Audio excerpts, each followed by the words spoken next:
伫台北北投有一间牛肉面店，进前逼出讲，甲这个倒背水准的去煮面店内面，这台北市卫生局去稽查，发现分店无投保产品责任险，总店也无标示这牛肉猪肉这原料的原产地，也佫有使用这基因改造食品，一寡部分拢是违反食安法，这两间店分别罚3万块。另外有网青所创立的品牌，韩国的金针菇所卖的泡菜，甲这葱泡菜两项产品，拢有掺违规物件。这卫生局即马也要去检验，讲敢有掺这防腐剂甲甜味剂，若做违法超过标准值，上当罚到300万。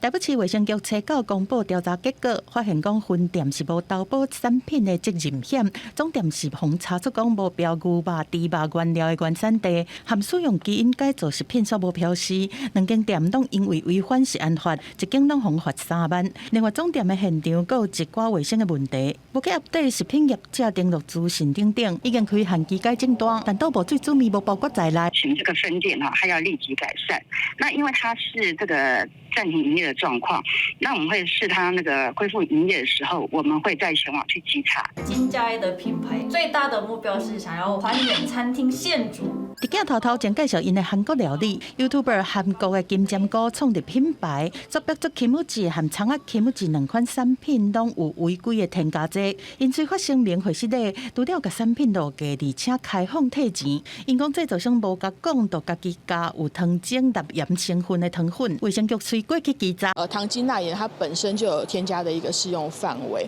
那目前只知道业者口通讲的是糖粉，那糖粉到底是不是镁粉，好或者是代糖粉末不确定，好，所以这个部分要再去厘清。如果说一天只是吃个1次，甚至是每天吃的话，那是不是都会造成这样的毒性呢？其实基本上它的量其实对于人来说耐受性非常的高，所以基本上是不会对我们身体造成任何的负担，也不会有任何的累积。或者讲糖精钠盐对人体影响无介大，卫生局讲检验上紧10天就有结果，若确定有假，就是违反食安法，上当会当罚300万。记者综合报道。